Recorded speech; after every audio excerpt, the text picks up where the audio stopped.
What's up guys, welcome back to the channel. Excited about the video today. Thanks so much for being here. So today we're going to be comparing the FX3 versus the C200, CANON CLOG3 versus SLOG3, the showdown. So thanks for joining. Now let's get into the video.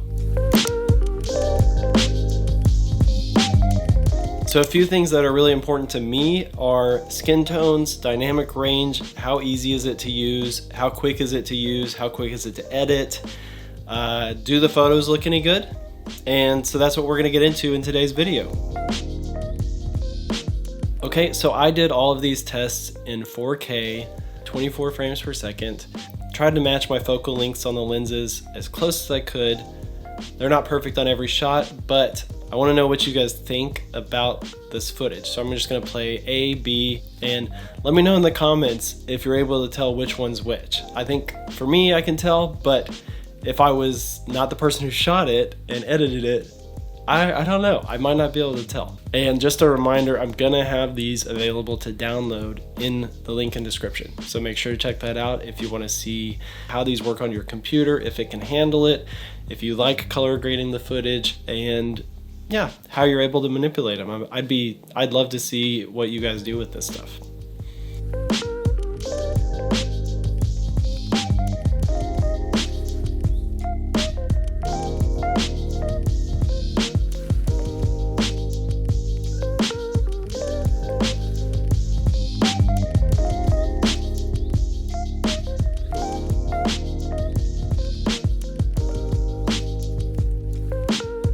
Obviously, it's a subjective opinion, but I just felt like the Sony was a little bit more true to life, just simple, natural, neutral look. So I think that would be really great if you're doing things that need that.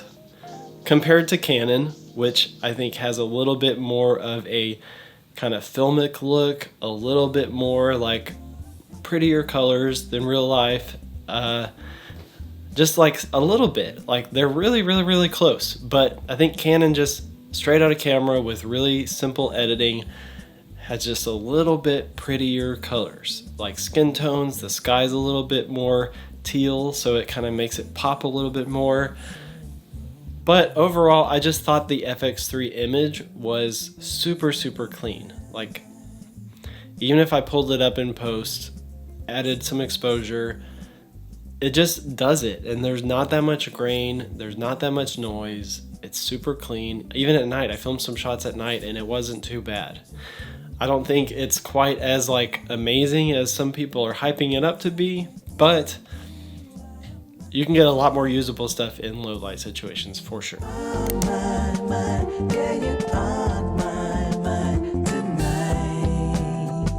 Alright, so let's talk about just overall usability. Depending on what types of shoots you are doing, if you're filming yourself, if you're doing any type of vlogging or any type of like running around and stuff,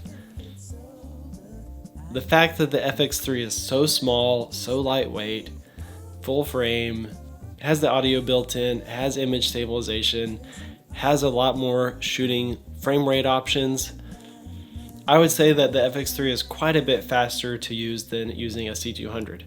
But on the other hand, built-in NDs on the C200, total game changer. Honestly, I don't know if I'm going to be able to go back to using variable NDs. I used it for this test, and when I was filming the shots of myself, I didn't like it. It's just another piece that you have to like worry about instead of just like you just push a button on the C200 and it pretty much in a couple seconds you're gonna have the right exposure. Super fast. All of your accessories for the FX3 are just gonna be a lot cheaper. Like you can get a really lightweight tripod, it's gonna be fine. You can get a lightweight slider, it's gonna be fine. There's a lot cheaper options for that. You can get a smaller gimbal, it's gonna be cheaper. Okay, compared to like the C200 or a medium-sized, bigger cinema camera, you're gonna have to get something like the Pro Ronin, the Movi. I got an M15 for it, and honestly, I just don't like using it. It's just like, oh, huge. Like you're having to like drive a boat or something. I much prefer a lightweight setup.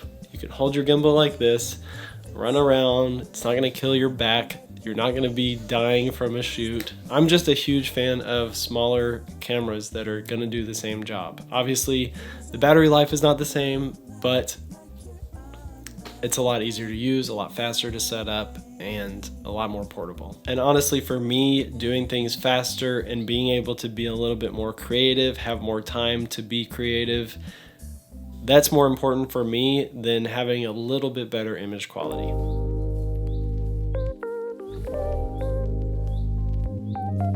One of the big things about the FX3 and Sony cameras in general, you can record internal proxies. So basically what that is, if you don't know, is you record your full resolution clip, and then at the same time the camera is recording a low resolution clip. So whenever you're editing, you can import those low res clips and then link them to your high res clips, and basically you're only exporting with the high res clips. So it's a lot easier on your computer working with those proxy files. You don't have to spend time putting them in your Adobe Media Encoder.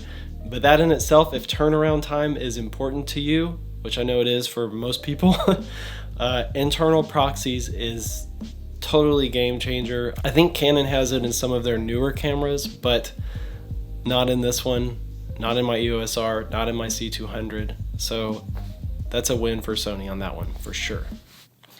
Real quick, if you guys are liking this video so far and you like content like this, make sure to hit the like button real quick and subscribe to the channel before you forget. It really helps get these videos out to more people, and the support really means a lot to me. It helps me do what I'm doing. So, back to the video. Alright, so some of you guys have asked me to check out the photography, and I'm super interested in that as well. 12 megapixels, is that good? Is that bad? I think if you need a lot of editing room in your photos, you're gonna prefer having like 20 or more megapixels, but I don't know. If you have good lighting conditions, you have a really good lens, you have good composition, you don't have to do too much crazy editing, you can do some really good stuff with 12 megapixels. Especially if you're on YouTube or something, you can do like a really nice thumbnail. I did some real estate photos with it to test it out, and they came out looking nice. So yeah, the biggest difference for me if you have a bigger megapixel or bigger file size is that you're basically just gonna have a lot more room to manipulate it in post. So if that's important to you, probably stick with the higher resolution photo camera.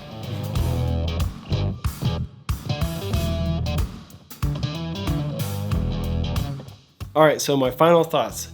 I don't really think that anybody can go wrong getting either of these cameras, but it just depends on your personal preference and style and how you like to work. I think the FX3 would be great for anybody doing like real estate videos, any types of like vlogging, travel content, any types of like events where the lighting situations are going to be changing a lot and stuff like that. Really any creative work, because you've got all the different frame rates, you've got 10-bit footage, really easy to edit. You can really push those color grades however you want to, maybe music videos or something. Yeah, C200, it's got some drawbacks just because of the size, but it's really one of the best cameras I've ever used for interviews, for kind of documentary style work. It's really great for YouTube and stuff like that. That's pretty much it. It's up to you. I mean, do you like the color science of Sony? Do you like the color science of Canon? Which one do you see working best for your workflow? For me personally, I just kind of like using Canon cameras better. I don't know if it's like the lenses that I like better, how the colors come out, the way I look on the camera, the way the colors just look a little bit prettier than real life, or whatever. So I think that's what I'm sticking with for now.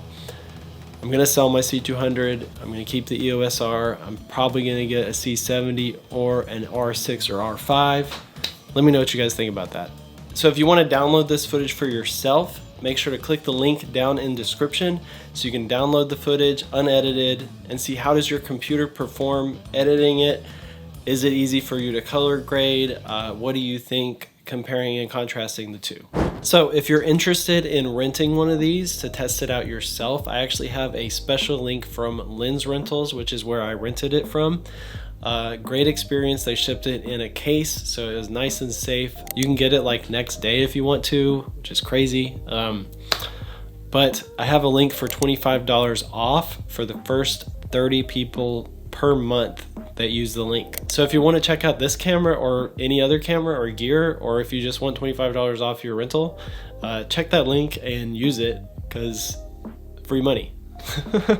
All right, that's enough of that. I really appreciate you guys being here and for all the support that you've had for my channel. I hope this was helpful if you're trying to make this decision for yourself, and I'll see you guys in the next one.